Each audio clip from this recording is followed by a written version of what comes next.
Hello दोस्तों, कैसे हैं आप लोग। उम्मीद है सभी लोग बहुत अच्छे होंगे और आप लोगों की प्रिपरेशन भी बहुत बेहतर तरीके से चल रही होगी। दोस्तों, जैसा कि आप सभी को पता है, ये ज्योग्राफी का आपका इंडियन ज्योग्राफी का ये हमारा तीसरा वीडियो है। क्वेश्चन सीरीज को अगर हटा दिया जाए तो हम लोग टॉपिक्स पढ़ रहे हैं जो कि इंडियन ज्योग्राफी से रिलेटेड है। अभी भारत के बारे में हम लोगों ने देखा। तो पहले वीडियो में हम लोगों ने अक्षांश देशांतर को देखते हुए अंतर्राष्ट्रीय स्तर पे, फिर उसके बाद भारत के टाइम जोन के बारे में हम लोगों ने देखा था। नेक्स्ट वीडियो जो था भारत के में हम लोग आ गए थे, भारत के स्थलीय सीमा के संदर्भ में हम लोग आ चुके थे। और लास्ट डे हम लोगों ने भारत की जो मूल भूमि है इसकी स्थल सीमा कितने किलोमीटर है और किन किन देशों से सीमा इसकी टच करती है, इन विषयों पे हम लोगों ने चर्चा कर ली थी। अब आज हम लोग आगे देखेंगे कि भारत के वे क्षेत्र जो कि जलीय सीमा से टच करने वाले कौन कौन से कंट्री हैं, कौन कौन से देशों की सीमा जलीय सीमा से लगती है। आज हम लोग इसके संदर्भ में देखेंगे। लास्ट डे हम लोगों ने देखा था, थोड़ा सा मैं ब्रीफ कर दूंगा। आपने देखा था कि जो हमारा पश्चिमी हिस्सा पड़ता है भारत का, वो पाकिस्तान से टच करता है। और पाकिस्तान से जो टच करते हुए कुल 5 हमारे स्टेट पड़ जाते हैं। पहला गुजरात, राजस्थान, पंजाब और जम्मू एंड कश्मीर, जो कि इस समय केंद्र शासित प्रदेश हो चुका है, और लद्दाख का हिस्सा भी हमारा पाकिस्तान से टच करता है। तो इस आधार पर अगर हम देखें तो हमारे पास 5 हो जाते हैं, 1, 2, 3, 4 और एक 5। वैसे पहले क्या हुआ करता था, जब जम्मू एंड कश्मीर एक स्टेट हुआ करता था तो उस समय 4 राज्य हमारे इसे सीमा रेखा बनाते थे, ठीक है। और साथ ही साथ अफगानिस्तान का देखा है, जो कि हमारा पाक ऑक्युपाइड कश्मीर वाला हिस्सा है, वो अफगानिस्तान से हमारी सीमा बनाता है, जिसे हम डूरंड लाइन के नाम से भी जानते हैं, ठीक है।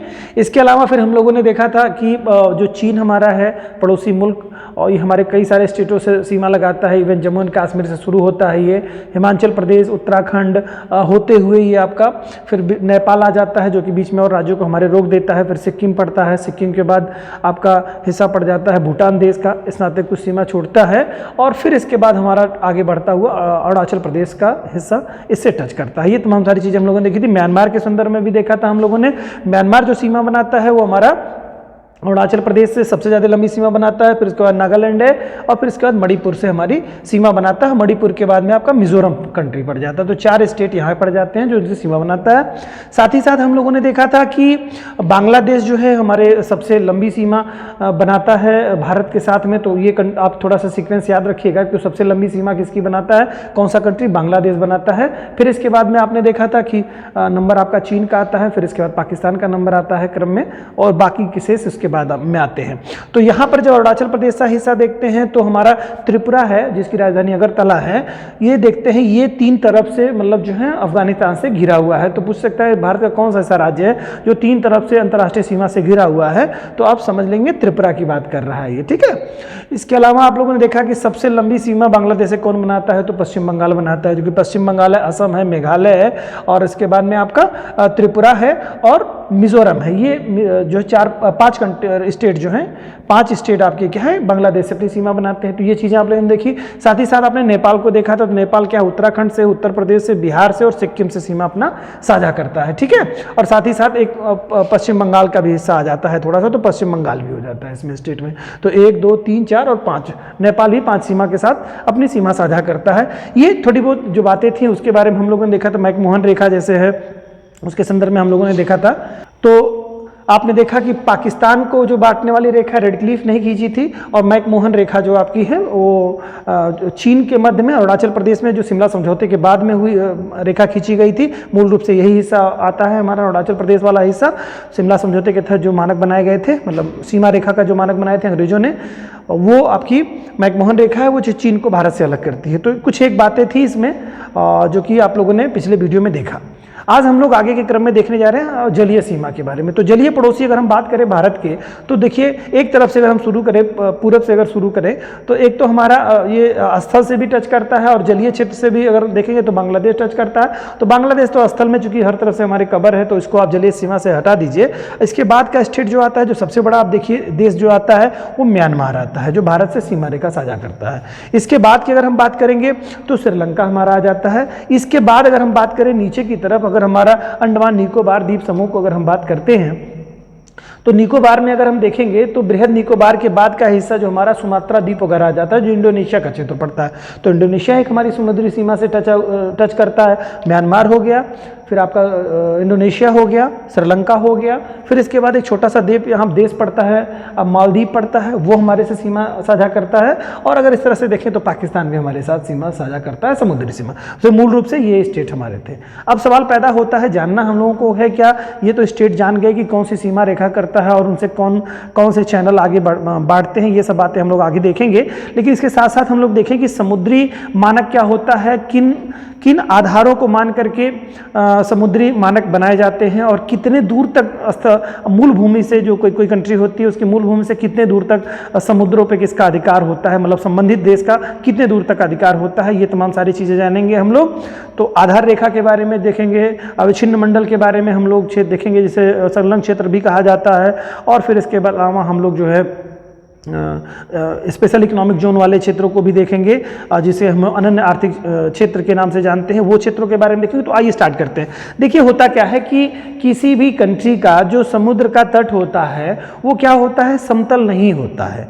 हर तट लगभग थोड़ा बहुत कटा फिटा होता है। यानी कि जैसे अगर हम बात करें, यहाँ पर आप देखें ये आप भारत का जो पूर्वी हिस्सा है, इसको अगर आप देखें तो एक रेखा आपको दिख रही होगी थोड़ी कटी पिटी, यानी कि अंदर घुसी हुई इस तरह की रेखा दिख रही होगी।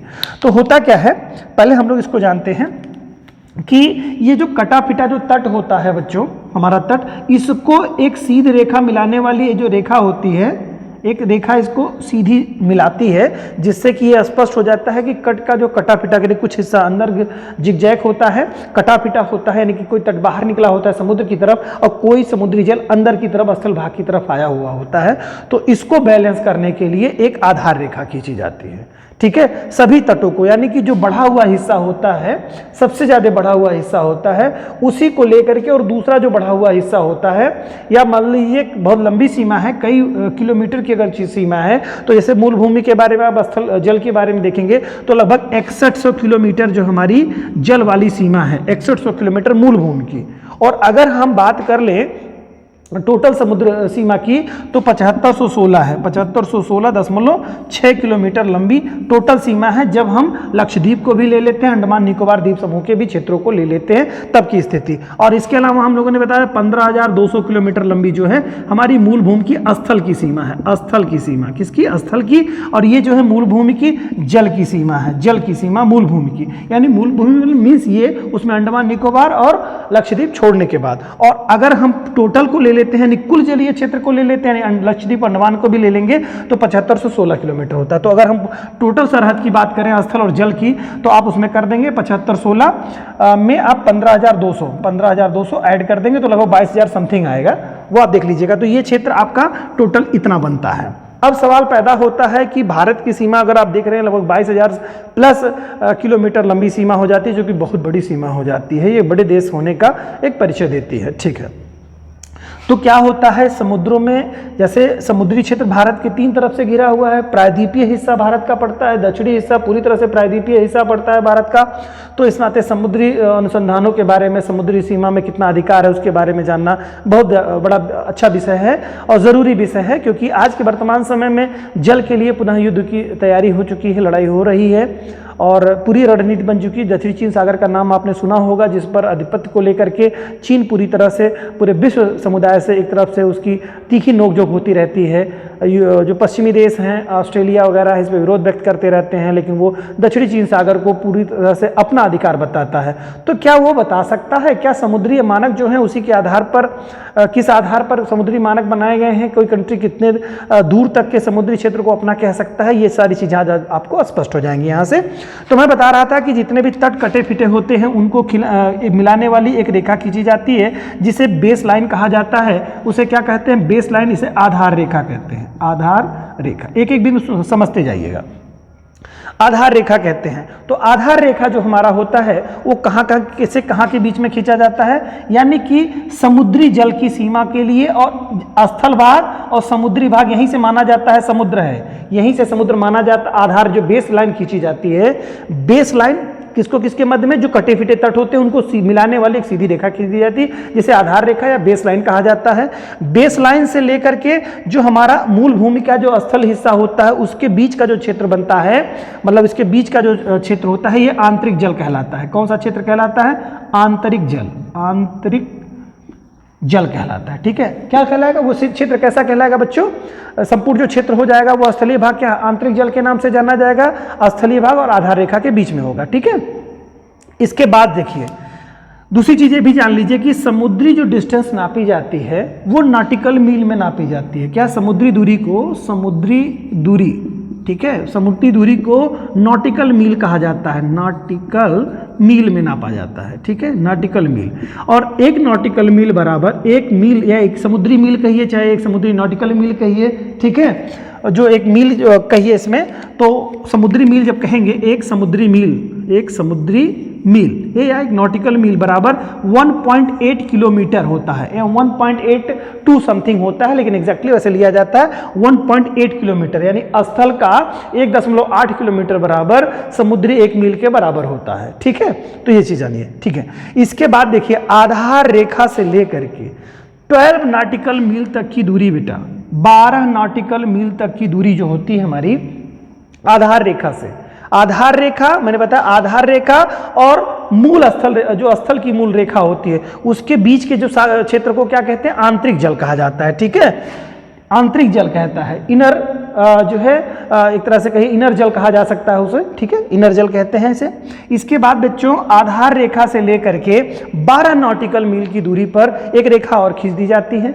ठीक है, तो 12 नॉटिकल मील तक की जो दूरी का क्षेत्र है बेस लाइन से, ठीक है, इसे हम लोग क्षेत्रीय सागर के नाम से जानते हैं। एक एक बिंदु जाने रहिएगा। यहां से 12 नॉटिकल मील की दूरी पर अगर आप खींच देंगे, मैं इधर भी आपको स्पष्ट कर दे रहा हूं, इधर से अगर खींच देंगे तो 12 नॉटिकल मील की दूरी से जो होगी हमारी, वो क्या हो जाएगा? ये कहलाएगा हमारा क्षेत्रीय सागर। क्या कहलाएगा? ये हिस्सा हमारा क्षेत्रीय सागर। ठीक है, ये हमारा कौन सा क्षेत्र कहलाता है? क्षेत्रीय सागर, या कह सकते हैं भारत का प्रादेशिक समुद्री सीमा कहलाएगी ये।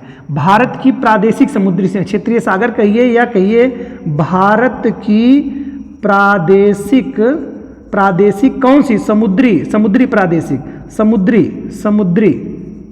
भारत की प्रादेशिक समुद्री सीमा। ठीक है, चाहे क्षेत्रीय सागर कहिए, चाहे भारत की अगर एग्जाम में पूछ लेता है कि भारत की प्रादेशिक समुद्री सीमा कितने किलोमीटर है मूल भूमि से, तो आधार रेखा से 12 नॉटिकल मील दूर। ठीक है, अगर पूछता है भारत का क्षेत्रीय सागर कितने से कितने दूरी तक माना जाता है, तो आधार रेखा यानी बेस लाइन से लेकर के 12 नॉटिकल मील दूर। ठीक है, 12 नॉटिकल, एक नॉटिकल का मैंने बताया 1.8 किलोमीटर, तो उसी से अभी मैं आगे कैलकुलेशन करके आपको बता दूंगा एग्जैक्टली कितना जा रहा है। तो पहले आप समझिए कि क्षेत्रीय सागर कहिए या भारत की प्रादेशिक समुद्री सीमा, इसे इंग्लिश में कहेंगे तो टेरिटोरल सी कहलाएगा। क्या? टेरिटोरल सी, टेरिटोरल सी इंग्लिश वर्ड है ये। हिंदी में भी कभी कभी पूछ सकता है आपको। टेरिटोरल स्पेलिंग होगा TERRITORAL, टेरिटोरल सी। ठीक है, समझ गए होंगे इतनी बात बहुत स्पष्ट रूप से। तो ये जो क्षेत्र होता है इसी को क्षेत्रीय सागर कहते हैं। आधार रेखा से 12 नॉटिकल मील तक की दूरी का जो क्षेत्र होता है क्षेत्रीय सागर या टेरिटोरियल सी कहलाता है। इसे ही भारत की प्रादेशिक समुद्री सीमा के नाम से जाना जाता है। ठीक है, और इस क्षेत्र में संपूर्ण अधिकार होता है उस संबंधित कंट्री का। संपूर्ण अधिकार किस चीज का? संपूर्ण, किसी भी तरह का जैसे संपूर्ण अधिकार होता है। अब मैं बता रहा हूं आपको संपूर्ण अधिकार। संपूर्ण अधिकार का क्या मतलब हुआ बच्चों? यानी कि जैसे हमारा स्थल में संपूर्ण अधिकार होता है उसी तरह से आधार रेखा से 12 नॉटिकल मील तक की दूरी का जो सागर क्षेत्र होता है उस पर भी उस संबंधित कंट्री का पूर्ण और पूर्ण अधिकार होता है।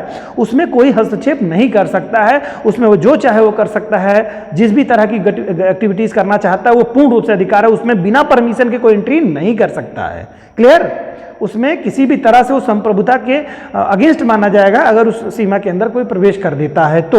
और उसके बाद की जो सीमा होगी एक एक करके हम लोग देखेंगे कि उस पर व्यापार करने का, टैक्स लेने का, उस क्षेत्र से इसके बाद वाला जो क्षेत्र होगा उसमें क्या क्या अधिकार होता है वो आगे बढ़ चर्चा करेंगे। तो इतनी बात आप ध्यान रखिएगा कि संपूर्ण अधिकार होता है यानी कि हर तरह का इस पर पूर्ण अधिकार होता है। ठीक है, यानी कि एक तरह से कही जैसे मूल भूमि पे पूरा राइट होता है, सेम इसी तरह से 12 नॉटिकल मील तक की दूरी तक का संपूर्ण अधिकार उस संबंधित कंट्री का होता है। तो भारत के परिप्रेक्ष्य सापेक्ष में देखें तो भारत का भी पूर्ण अधिकार है 12 नॉटिकल मील दूर तक का, ठीक है। वैसे कुल टोटल 200 नॉटिकल मील दूर तक संबंधित अधिकार होता है, लेकिन वो धीरे धीरे कुछ कुछ छूटता जाता है अधिकार। क्या क्या राइट छूटते जाते हैं वो सब सारी चर्चाएं करने वाले हैं। तो ये बात स्पष्ट हो गई, 12 नॉटिकल मील की दूरी का क्षेत्र टेरिटोरियल सी संपूर्ण अधिकार इस पे होता है, क्षेत्रीय सागर कहलाता है, या भारत की प्रादेशिक समुद्री क्षेत्र कहलाता है। आप इसको प्रादेशिक समुद्री क्षेत्र कह सकते हैं या प्रादेशिक समुद्री सीमा कह सकते हैं। क्लियर? तो इतनी बात स्पष्ट हो गई। इसके बाद बेटा अब देखिए, ये तो आपका हो गया क्षेत्रीय सागर। अब क्षेत्रीय सागर ये कितने दूरी मैंने बताई, 12 नॉटिकल मील, 12 नॉटिकल मील या समुद्री मील, ठीक है।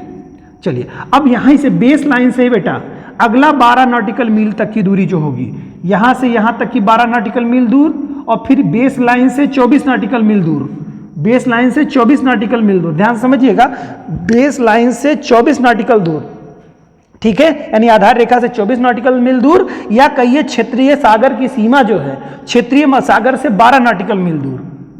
12 नॉटिकल मील कहां से, क्षेत्रीय सागर की सीमा जहां खत्म होती है उससे 12 नॉटिकल मील। हालांकि आप वहां जान नहीं पाएंगे कि वहां से कैसे है, क्योंकि आप कितने नॉटिकल मील दूर आए हैं ये आपको आंकड़ा बेस लाइन से पता चलेगा। बेस लाइन से 12 नॉटिकल मील दूर, और फिर 12 नॉटिकल मील से फिर अगला 12 नॉटिकल मील तक की दूरी जो होती है वो आपका दूसरा क्षेत्र होता है, जिसे संलग्न क्षेत्र कहा जाता है। यह क्षेत्र होता है संलग्न क्षेत्र के नाम से इसे जाना जाता है, ठीक है। इसे और अविच्छिन्न मंडल के नाम से भी जाना जाता है। क्या?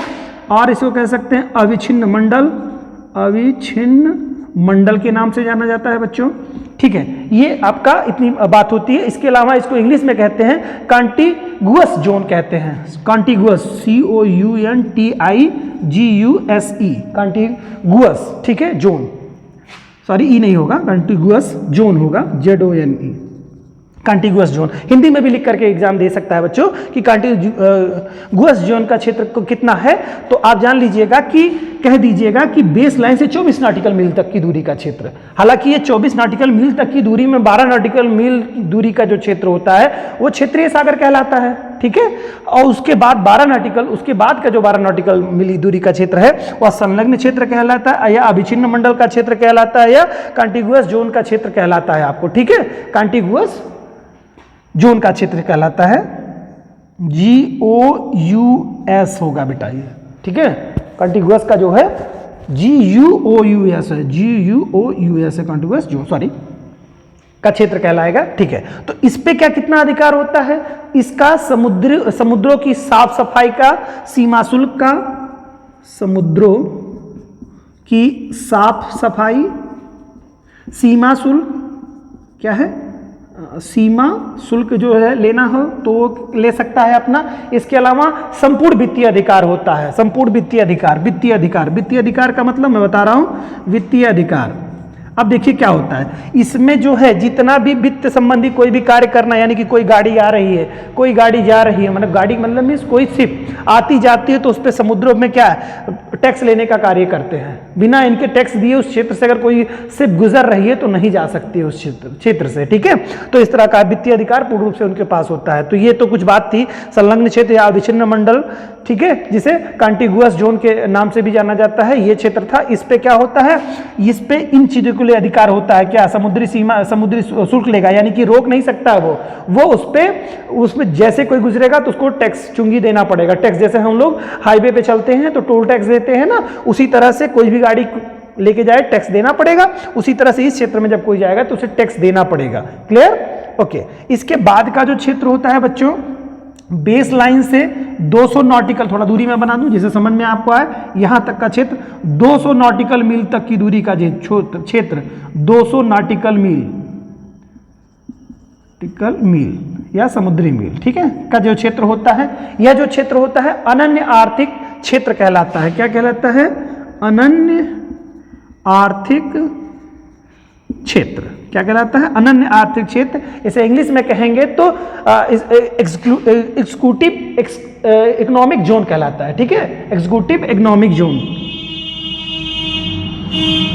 एक्सक्लूसिव भी कह सकते हैं इसको, एक्सक्लूसिव यस इकोनॉमिक जोन, ठीक है, एक्सक्लूसिव इकोनॉमिक जोन के नाम से जाना जाता है, ठीक है, अनन्य आर्थिक क्षेत्र। इसमें क्या होता है कि जितने भी वैज्ञानिक अनुसंधान करने हो, क्या करने हो, वैज्ञानिक अनुसंधान, ठीक है, वैज्ञानिक अनुसंधान करने हो, किसी नए द्वीप का निर्माण करना हो, नए द्वीप का निर्माण, नए द्वीपों का निर्माण या द्वीप का निर्माण, द्वीपों का निर्माण करना हो तो वो कर सकता है। कौन कंट्री, जिस संबंधित कंट्री है वो नए द्वीपों का निर्माण, मान लो कृत्रिम द्वीप बनाना चाहता है तो वो कर सकता है।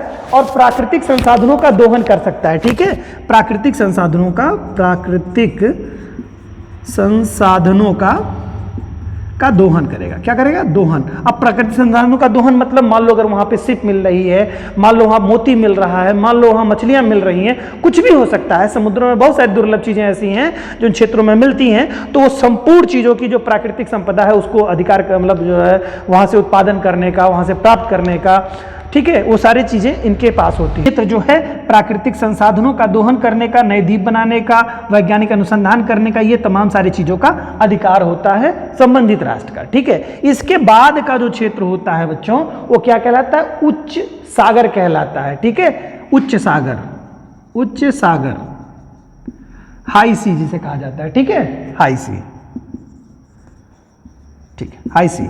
इसका मतलब क्या होता है, इसके बाद यानी कि 200 नॉटिकल मील दूरी के बाद, आधार रेखा से 200 नॉटिकल मील दूरी के बाद का जितना भी क्षेत्र होगा उस पर किसी का कोई नियंत्रण नहीं रहता है, वो सभी राष्ट्रों के लिए समुद्र होता है, उसमें कुछ भी करने का सबको राइट होता है, यानी आने जाने का कोई भी राइट है, ठीक है, आने जाने का, व्यापार करने का, मछली मारने का, जो भी चीज करनी है उस पर आप कोई रोक नहीं लगा सकते 200 नॉटिकल मील पे। हालांकि ये 200 नॉटिकल मील की दूरी को अगर आप देखेंगे तो 1.8 के रेशियो से अगर आप देख लेंगे तो बहुत ज्यादा हो जाएगा, यानी 200 किलोमीटर तो ये हो गया, और प्लस आपका देखेंगे तो 180 किलोमीटर का और इसमें लगभग करीब में इजाफा हो जाएगा, यानी उसका 8 मतलब जो है 0.8 है वो लगभग करीब में दूने के करीब में चला जाएगा, तो उसको आप इंटू कर लेंगे तो नियर अबाउट अगर आप देखें तो लगभग करीब में ये 375-380 के करीब में ये क्षेत्र बन जाएगा किलोमीटर, यानी मूल आधार रेखा से 380 किलोमीटर, 370 किलोमीटर के नियर अबाउट जो भी हो वो क्षेत्र आपका बन जाता है, ठीक है, यानी कि लगभग करीब में आप। और दूसरी चीज देखिए,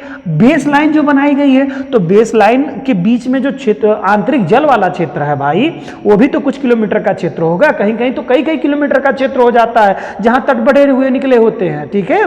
तो लगभग करीब में आप कह सकते हैं मूल भूमि की जो आधार है, मूल भूमि है, उससे लगभग 400 किलोमीटर तक का सी जो होता है वो कहीं ना कहीं उस संबंधित राष्ट्र का होता है। क्लियर। इसके बाद का जो शेष है उच्च सागर कहलाता है। इतनी बात बहुत अच्छे से स्पष्ट हो गई होगी। तो ये जो क्षेत्र है क्या क्या इसमें पूछता है एग्जाम में कि इसमें कितने अधिकार होता है और किन क्षेत्रों में क्या क्या कर सकता है, जैसे एक्सक्लूसिव इकोनॉमिक जोन वाले क्षेत्र में वो क्या कर सकता है, तो नए द्वीपों का निर्माण, वैज्ञानिक अनुसंधान कर सकता है, प्राकृतिक संसाधनों का दोहन कर सकता है। इसके बाद जो संलग्न क्षेत्र है या अविच्छिन्न मंडल, जिसे अविच्छिन्न मंडल का जो क्षेत्र कहलाता है उसे उसमें क्या कर सकता है, कॉन्टिग्यूअस जोन का जो क्षेत्र उसमें क्या साफ सफाई करेगा, भाई तो टैक्स कौन लेगा, वही लेगा ना, साफ सफाई करेगा, सीमा शुल्क लेगा, वित्तीय अधिकार उसमें होता है।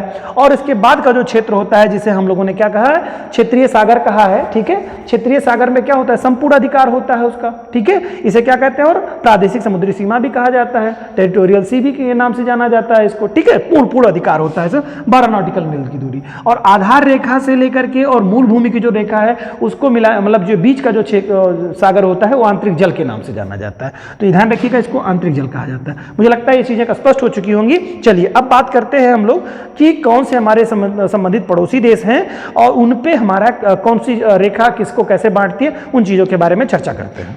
दोस्तों अब कुछ ऐसी चीजें जानते हैं कि जो कि इसमें जैसे कि हम लोगों ने अंडमान निकोबार द्वीप समूह के बारे में भी चर्चा की थी, थोड़ा उसके बारे में भी देख लें। तो हम लोगों का ऐसे से हिस्सा कुछ बनता है, ये हिस्सा ऐसे से हिस्से बन जाते हैं जो अंडमान निकोबार को इंडिकेट करते हैं, ठीक है,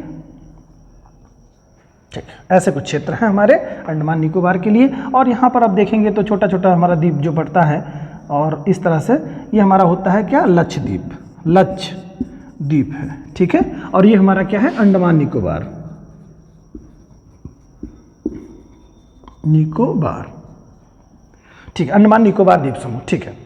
ये हमारे भारत के हैं। अब भारत का जैसे जो मूल भूमि है उसकी जो डिस्टेंस बच्चों क्या बताई गई है, 8 डिग्री 4 मिनट, ठीक है, ये हम लोगों ने देख लिया है। और अगर हम बात करें इसकी किसकी, निकोबार, ठीक है, बृहद निकोबार की बात करें तो बृहद निकोबार का जो लास्ट हमारा जो क्षेत्र है जहाँ पे इंदिरा पॉइंट हमको मिलता है, ठीक है, जिसे पार्सन पॉइंट के नाम से भी जाना जाता है, पिग्मेनियल पॉइंट के नाम से भी जाना जाता है, ये हमारा 6 डिग्री 4 मिनट ये वाला हिस्सा पड़ जाता है। क्लियर? ठीक है, तो अब हम बात कर रहे हैं कि भाई देखो ऐसा है कि जो ये 0 डिग्री अक्षांश रेखा है ना, यहाँ पर मान लो आप 0 डिग्री अक्षांश रेखा, तो भारत कितने पे है? 8 डिग्री रेखा पर है, और पूरा टोटल भाग की बात करेंगे जो 6 डिग्री के मध्य में है। और भारत के नीचे एक छोटा सा देश पड़ता है, वो कौन सा पड़ता है? मालदीव। नाम सुना होगा, मालदीव का नाम सुना होगा। ठीक है, तो जरा समझिएगा, ये लक्षद्वीप है और एक लक्षद्वीप का जो द्वीप है वो नाम है मिनिकॉय। मिनिकॉय, क्या नाम है? मिनिकॉय। ठीक, भारत का जो, जैसे देखिए एक बात समझ लीजिएगा थोड़ा सा, कि लक्षद्वीप जो है, लक्षद्वीप का सबसे बड़ा और सबसे मतलब जो है एक तरह से कहिए बड़ा और सबसे दक्षिणी जो द्वीप है वो मिनिकॉय के नाम से जाना जाता है। और लक्षद्वीप कई सारे द्वीपों से मिलकर के बना हुआ है। ठीक है, लगभग 36 द्वीप आप लोग पढ़े होंगे, 36 द्वीप वगैरह से मिलकर के बना हुआ है, तो ये सबसे दक्षिणी द्वीप है। ठीक, तो आप जरा जान लीजिएगा कि क्या चीज़ है, कि भारत देख रहे हैं ना, यहाँ पर देखिए 8 डिग्री 4 मिनट भारत का जो है दक्षिणतम बेन है, कन्याकुमारी वाला, कुमारी अंतरीप वाला हिस्सा।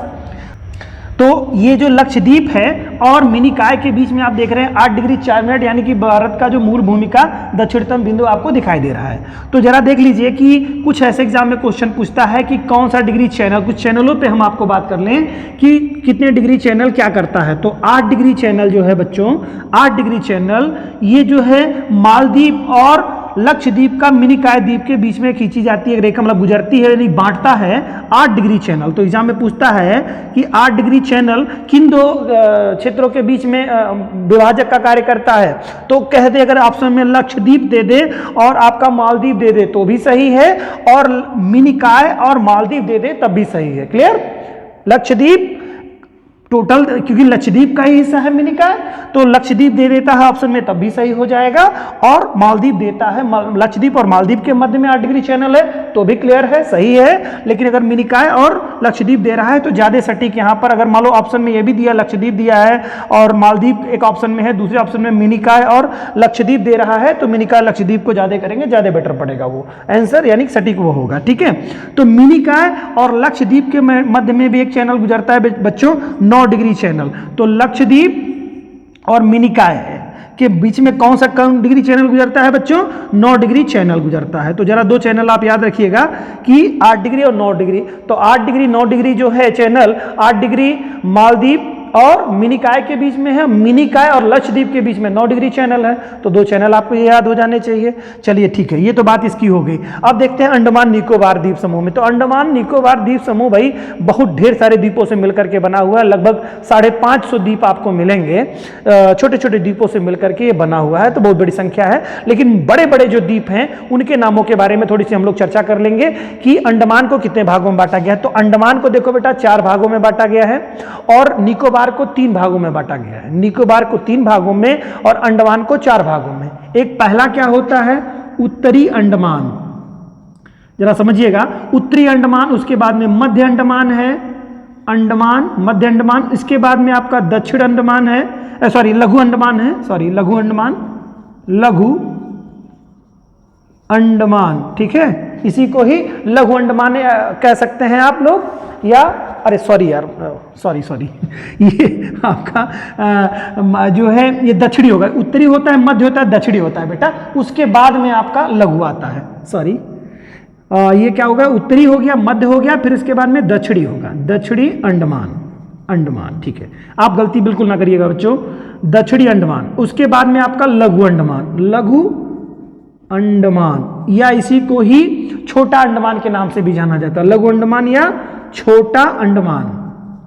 ठीक है, तो देखिए उत्तरी है, मध्य है और दक्षिणी है बेटा, बिल्कुल कंफ्यूज मत होइएगा। उत्तरी अंडमान, मध्य अंडमान, दक्षिणी अंडमान, क्योंकि उत्तर, मध्य और दक्षिणी होगा ना, इसके बाद लघु अंडमान है। ठीक है, तो मैंने बताया कि अंडमान निकोबार में अंडमान को 4 भागों में बांटा गया है, तो इसकी अभी जरूरत पड़ेगी क्योंकि एग्जाम में पूछता है, इससे क्वेश्चन पूछेगा। तो आप माने उत्तरी अंडमान, मध्य अंडमान, फिर दक्षिणी अंडमान और इसके बाद लघु अंडमान। क्लियर? तो ये चीज हो जाएगी मध्य अंडमान। इसके बाद अगर हम बात कर ले निकोबार को, इसको 3 भागों में है, 3 भागों में बांटा गया है। एक तो कार निकोबार, दूसरा लघु निकोबार। पहला क्या है? कार निकोबार, कार निकोबार, फिर इसके बाद है लघु निकोबार, लघु निकोबार, और इसके बाद बेटा बृहद निकोबार है, बृहद, ये सबसे बड़ा है, इसमें तो इसका बृहद नाम रखा गया, बृहद निकोबार। निकोबार तो आपको याद क्या क्या करना है, देखिए जरा ध्यान रखिएगा कि टोटल उसमें 550 द्वीपों से भी ज्यादा द्वीपों से मिलकर के सब बने हुए हैं, लेकिन वो द्वीपों वाले वीडियो में हमने बताया, आप वहां जाके कृपया देख सकते हैं।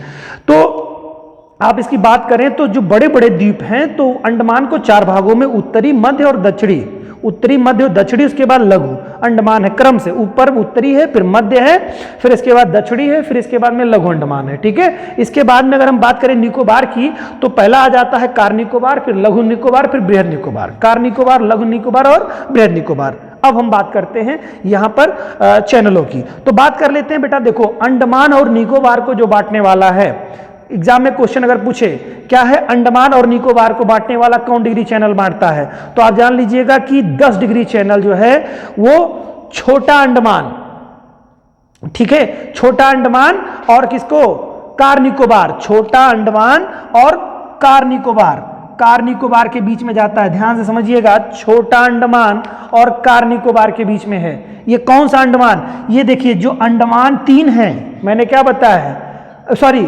अंडमान 4 हैं, ठीक है, अंडमान 4 हैं और ये क्या है 3 जो है आपका सीक्वेंस में देखिए 3 है ये निकोबार, तो आपका है देखिए अंडमान और निकोबार के बीच जो बांटने वाली रेखा है, तो 4 अंडमान है, 4 अंडमान है, उत्तरी है, मध्य है, लघु है, उत्तरी मध्य है, दक्षिणी है, उसके बाद लघु है, और लघु के बाद में आपका 4 अंडमान हो गए। अंडमान के बाद आपका निकोबार है, फिर लघु निकोबार है, फिर बृहद निकोबार है। तो बेटा ये तीनों निकोबार और चारों अंडमान के बीच में एक रेखा गुजरती है 10 डिग्री चैनल। 10 डिग्री चैनल तो कह सकता है अंडमान और निकोबार को बांटता है। एग्जाम में अगर पूछा है, ऑप्शन में दिया हुआ है कि अंडमान और निकोबार को बांटती है तो भी सही है, लेकिन अगर देखिए दक्षिण, इसमें आप देखेंगे जो अंडमान का है, अंडमान का सबसे दक्षिणी वाला जो द्वीप है वो कौन सा है, वो आपका लघु अंडमान है, ठीक है, लघु अंडमान। तो लघु अंडमान और निकोबार का सबसे ऊपरी कौन है, उत्तरी वाला कौन है, निकोबार है, कार निकोबार है, ठीक है, कार निकोबार।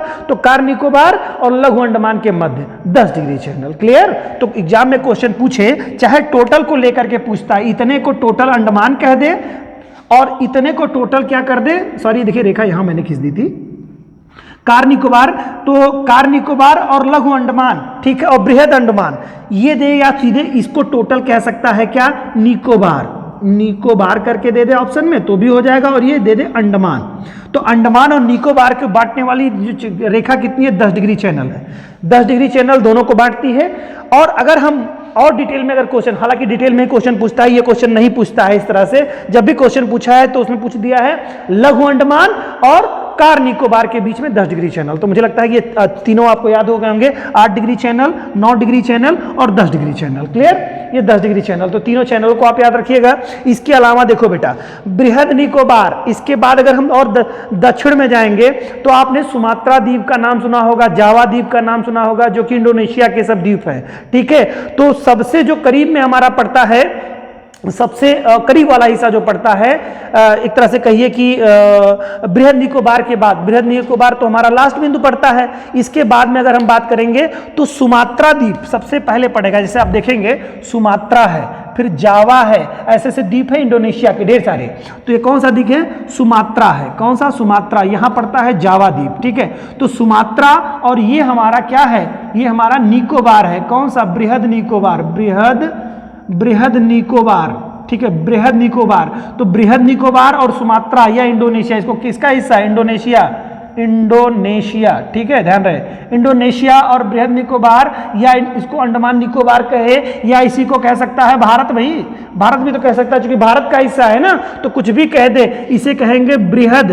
बृहद रेखा बांटती है, कौन सी, बृहद चैनल, इसको नाम से जान सकते हैं, इसको बृहद चैनल के नाम से भी जाना जाता है, या इसी को ही ग्रैंड चैनल के नाम से भी जाना, इंग्लिश वर्ड है ग्रैंड चैनल, बृहद को ही ग्रैंड कहेंगे, ठीक है, ग्रैंड चैनल के नाम से, ठीक है। तो एग्जाम में पूछ लेगा कि चैनल, ग्रैंड चैनल किनके किनके बीच में है, बृहद चैनल किसके बीच, सुमात्रा और बृहद निकोबार कहेगा, ठीक है। अगर ऑप्शन में बहुत बारीकी दे दिया बेटा, तो पहले सबसे ऊपर क्या है, कार निकोबार है ना, कार निकोबार, इसके बाद लघु निकोबार है, लघु निकोबार, ठीक है, लघु निकोबार है, इनके बीच में अगर कहीं ऑप्शन में दे रहा है तो आप ध्यान रखिएगा बृहद होगा, सबसे लास्ट हमारा हिस्सा बृहद पड़ता है, ठीक है, जैसे मैंने उसमें आपको बताया, तो बहुत बारीकी से आप लोग ध्यान रखिएगा इसको।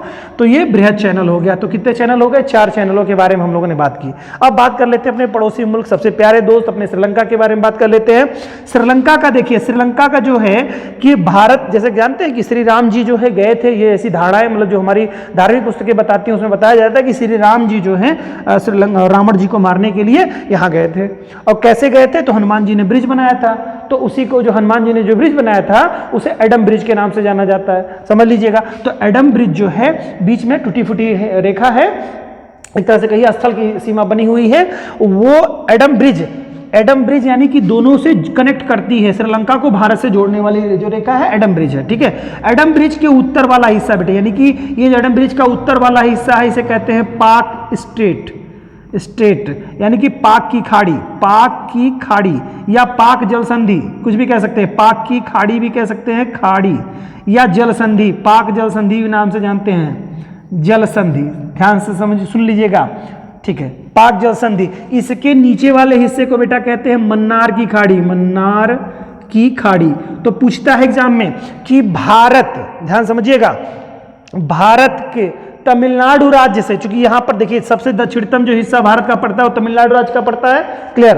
तो तमिलनाडु से श्रीलंका को बांट दिया। भारत और श्रीलंका के मध्य में कौन सी जो है विभाजक रेखा का कार्य करता है? तो विभाजक रेखा का कार्य करता है पाक जल डमरू मध्य। ध्यान समझिएगा, पाक जल डमरू मध्य उसे कहा जाएगा, या पाक स्ट्रीट कहा जाएगा, या पाक की खाड़ी कहा जा सकता है। पाक की खाड़ी, पाक स्ट्रीट, पाक जल डमरू मध्य भी कहा जा सकता है, या उसे ही पाक स्ट्रीट के नाम से भी जाना जा सकता है, ठीक है। तो क्यों कहा जाता है जरा समझिएगा कि पाक यानी कि तमिलनाडु का जो हिस्सा है और श्रीलंका का हिस्सा है वो एडम ब्रिज के उत्तर वाला हिस्सा जो पड़ता है, एडम ब्रिज के उत्तर और पाक स्ट्रीट पड़ता है, वो हिस्सा बहुत नियरेस्ट है अपेक्षितया मन्नार की खाड़ी के। तो मन्नार की खाड़ी का जो हिस्सा है वह दूरी कवर करता है, ज्यादा दूर है, ठीक है। तो एग्जाम में इस तरह से क्वेश्चन ये आएगा, तो आप इसको बता लेंगे कि पाक स्ट्रीट भारत और श्रीलंका को बांटता है, ठीक है, या तमिलनाडु और श्रीलंका को बांटता है, ठीक। लेकिन अगर एग्जाम में ऐसे पूछ ले कि दक्षिणी तमिलनाडु का दक्षिणी भाग श्रीलंका से किस खाड़ी के द्वारा अलग होता है, तो दक्षिणी भाग की बात करेगा, यानी इस भाग की बात करने लगा बेटा, इस भाग की बात करेगा। तो यहां पर कौन सी खाड़ी मैंने बताई? मन्नार की खाड़ी बताई। तो मन्नार की खाड़ी और श्रीलंका के मध्य में, अगर ऑप्शन में पाक की खाड़ी नहीं दिया होगा या पूछेगा दक्षिणी हिस्सा करके पूछेगा, तो आप बताएंगे क्या? मन्नार की खाड़ी अलग करता है, क्लियर, ठीक है। इसके अलावा ये तो स्पष्ट हो गया। अब आप बात करते हैं म्यांमार, अपने भाई पड़ोसी की बात कर ले। म्यांमार में एक द्वीप पड़ता है, छोटे छोटे द्वीप रहे, इनको देख रहे कोको द्वीप कहते हैं, कोको द्वीप, ठीक है, कोको द्वीप, ठीक है। तो कोको द्वीप के नीचे ही कोको चैनल इसे पड़ता है, कोको चैनल कहते हैं, कोको चैनल, ठीक है। कोको चैनल क्या करता है भाई? तो पूछता है एग्जाम में कि म्यांमार के कोको द्वीप को भारत के अंडमान से कौन सी रेखा अलग करती है? तो कोको चैनल करता है, ठीक है। कोको चैनल के माध्यम से अलग होते हैं। तो कोको चैनल कहां का है या कोको द्वीप कहां का है? म्यांमार का है, ठीक है। तो कोको चैनल, म्यांमार का कोको चैनल, और भारत का कौन सा द्वीप सबसे ऊपर? अंडमान का, उत्तरी अंडमान, फिर मध्य है, फिर इसके बाद दक्षिणी है, फिर लघु है, बार बार आपको बता रहा हूं मैं। तो उत्तरी जो अंडमान आपका है, उत्तरी अंडमान और कोको द्वीप के मध्य में क्या है? कोको चैनल है, ठीक है, कोको चैनल है। आपको स्पष्ट हो गई कि कोको चैनल जो है उत्तरी अंडमान और कोको द्वीप जो कि म्यांमार का है उससे बांटने का कार्य करता है। तो ये तो हमारे पड़ोसी देश थे जिनके बारे में हम लोगों ने देख लिया। कौन कौन से? म्यांमार के बारे में देखा हम लोगों ने, इंडोनेशिया के बारे में हम लोगों ने देख लिया, इसके बाद मालदीव के बारे में हम लोग ने देख लिया, ठीक है। 8 डिग्री चैनल जो है मिनिकाय और जो है मालदीव को बांटता है, और मिनिकाय और लक्षद्वीप को जो है 9 डिग्री चैनल बांटता है, और 10 डिग्री चैनल मैंने छोटा अंडमान को हम लोगों ने देखा, जो है आपका लघु अंडमान या छोटा अंडमान के नाम से इसे जानते हैं, अंडमान और कार निकोबार को बांटने वाली रेखा को 10 डिग्री चैनल। तो ये 8, 9, 10 आपको क्लियर हो गया। इसके अलावा देख लीजिए कि ये जो लक्षद्वीप है भाई ना, लक्षद्वीप और जो है ये केरला का जो तट है ये मालाबार तट, ठीक है, मालाबार तट पूछ लेगा एग्जाम में। मालाबार तट और लक्षद्वीप के मध्य में कौन सा सागर है? तो लक्षद्वीप सागर, ये वाला जो क्षेत्र है लक्षद्वीप सागर के नाम से जाना जाता है। तो जरा समझ लीजिएगा कि लक्षद्वीप सागर जब पूछेगा तो आप बता दीजिएगा कि लक्षद्वीप और केरला का तट या भारत का पश्चिमी तट कह सकता है पश्चिमी घाट कह सकता है, कुछ भी कह दे वो, चाहे मालाबार तट के नाम दे दे, कोंकण तट के नाम से दे दे, कुछ भी सॉरी कोंकण तट इधर हो जाएगा, तो मालाबार तट के नाम से आपका दे देगा, मालाबार तट दे देगा, या सह्याद्री के मध्य के जो सागरीय क्षेत्र हैं वो कौन से आपके हो जाएंगे क्षेत्र, वो आपका लक्षद्वीप सागर हो जाएगा। क्लियर? तो ये तो कुछ था समुद्री क्षेत्रों के बारे में। उम्मीद है कि इतने ही आपके लिए सफिशिएंट है। एग्जाम में यहाँ से इतने से ही क्वेश्चन जो भी बनने होंगे वो बनेंगे। आशा करता हूँ दोस्तों कि आपको एक समुद्री सीमा की भी एक अच्छी खासी आपको समझ हो चुकी होगी। भारत की असली सीमा की तो हो ही गई, यानी भारत के बारे में लगभग हम लोगों ने अपने पड़ोसी मुल्कों के बारे में अच्छी तरीके से समझ लिया, देख लिया है, जान लिया है। और इसके अलावा कुछ विशेष अभी जरूरत जो पड़ेगी वो हम लोग समय के साथ देखते रहेंगे। उम्मीद है दोस्तों ये वीडियो आपको समझ में आया होगा, बहुत आपके लिए उपयोगी सिद्ध भी होगा। ऐसे ही दोस्तों अपना साथ और प्यार हमारे चैनल के साथ बनाए रखिए। हम लोग आपके लिए बहुत मेहनत कर रहे हैं, आगे भी मेहनत करते रहेंगे। मिलते हैं नेक्स्ट वीडियो में, तब तक के लिए दोस्तों जय हिंद।